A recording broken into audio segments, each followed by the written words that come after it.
When we believe we are someone,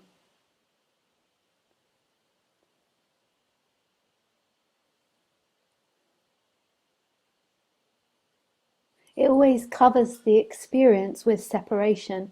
It makes the whole world seem separate. So when we believe we are somebody in this body, it makes the whole world seem like that.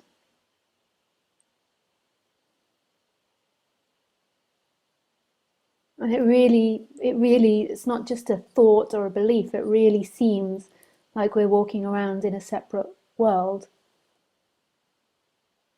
And we have our feelings about life, and our feelings are what make us happy. So if we're happy, we're happy. If we're upset, we're unhappy. If we're joyous, we're happy. If we're depressed, we're unhappy. So that's how we view happiness, is how we feel.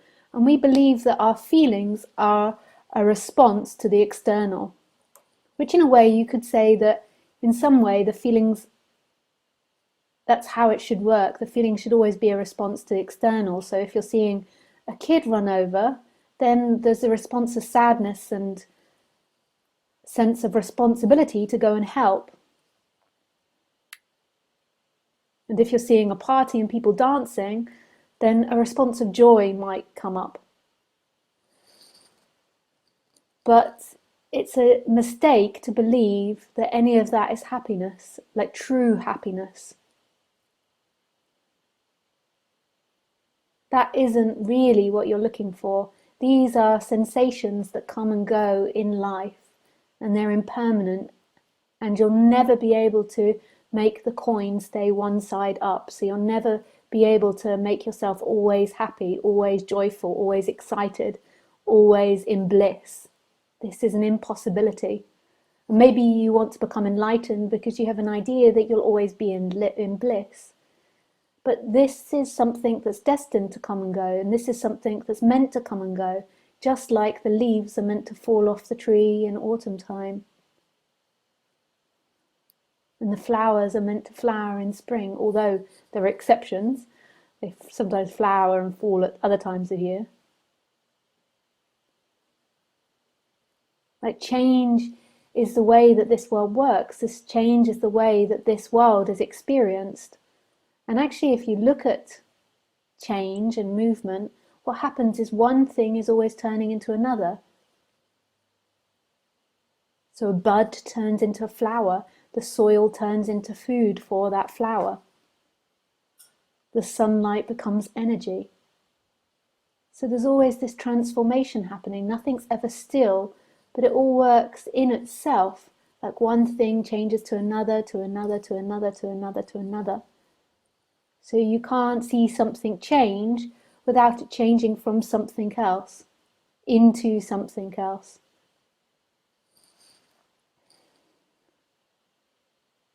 And it's the same with feelings.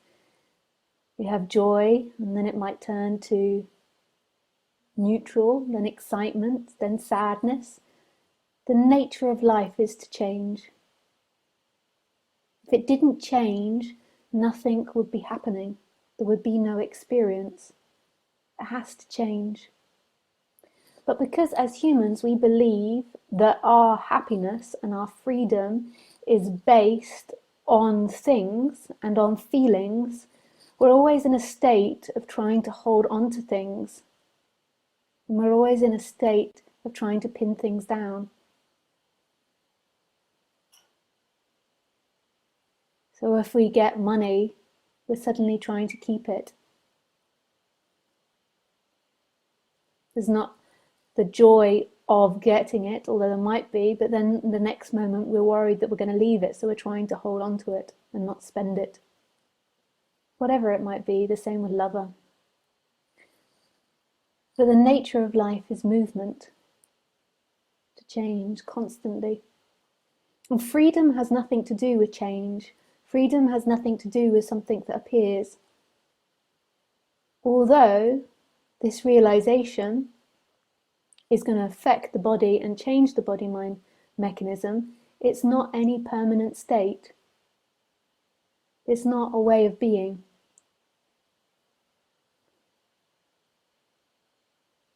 So basically, your essence, who you believe you are, is total love. It's absolute love. And it doesn't belong anywhere. It doesn't belong to someone. You don't love someone. You are love. You don't get love from somewhere. You don't love yourself. Your nature is love. The initial sense of being is total love. That sense of being, of amness, is absolute love. So this world is made of love. It only appears that it isn't because the person is so fixated on itself and separation. But behind that person, or beyond that person, is this amness that's so in love with everything. It's just love everywhere. This amness, this sense of being, doesn't belong inside the body. It doesn't belong to anyone. I used to think it belonged to me, and I never thought that this would be waking up. I thought that waking up was an intellectual thing. But one day, this had happened many times before, but it had never been recognized. That sense of being stopped being held inside the body, and it was everywhere. Even though everything was kind of being looked through this body, that sense of being was everywhere, and the body was appearing inside being. And it's total love. And that amness, that beingness, knows itself. It's instantaneously knowing itself. It knows everything that happens. It's not separate from that which happens.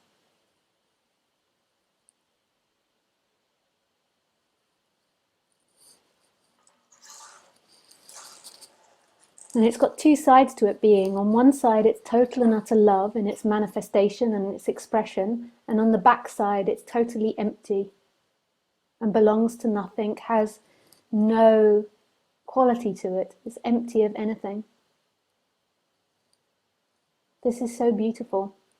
This is freedom. Freedom really isn't about changing the body-mind mechanism, but what normally happens in waking up is there is a profound change in the body-mind mechanism and a deep understanding of what it is to be human. So normally in waking up, there is a lot of realizations happening in the body-mind mechanism about what it is to be human and what it is to have this. And normally a lot of ways of being are changed. But that's not the goal. And you're never going to get to the goal of having a perfect human being that doesn't react or always acts out of love, doesn't get jealous or anything like that. It's going to have all these feelings, but it will shift. There will be a change in that because there will no longer be somebody that believes completion is in an object, but it will still want pleasure and want to avoid pain. And so when I do these talks, there's two things that I will do with you. Dependent on the question and the person. So what I say doesn't apply to everyone, it's dependent on the person that's asking me. I will either talk about non-duality, which is love, and that's happening for no one, or I will work on people's dynamics of being separate. So their dynamics of being a separate person in time. So I will sometimes look and explore what those feelings are that arise that make you separate and those thought patterns. And neither are about getting to liberation. Getting to liberation is simply a thought pattern that arises for somebody that believes it exists. But ultimately there is nobody that exists. So this thought pattern about getting somewhere has got to disappear as well.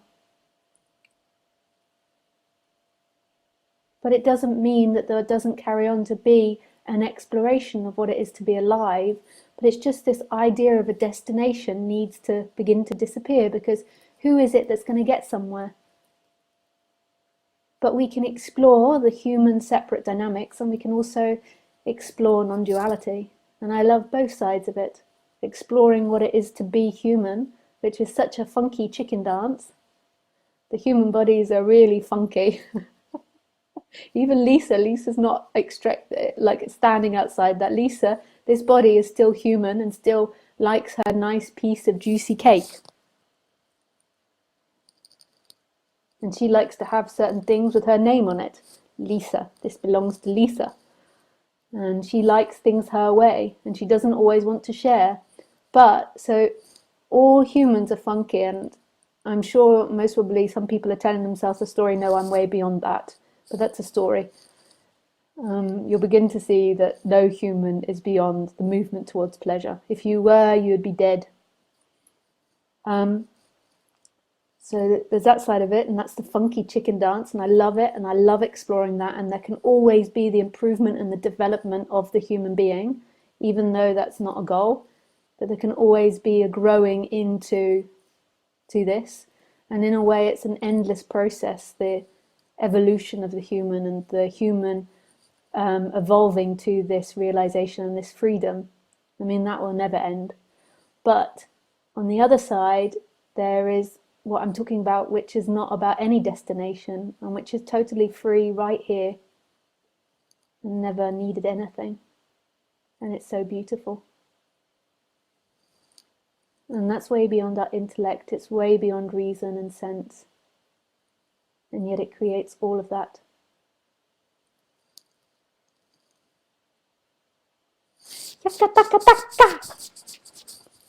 And I've got my sidekick Khaleesi here, who is going to start being a participant on my retreats, as I don't really have anyone that can look after her.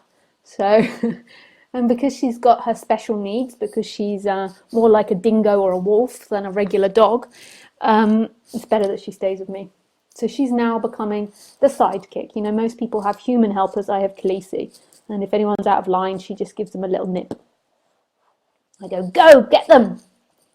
It's a joke. Or is it?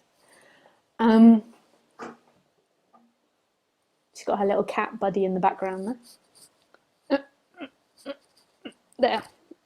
Yeah. Oh, they reached it. Taka, taka. Taka, taka, taka, taka.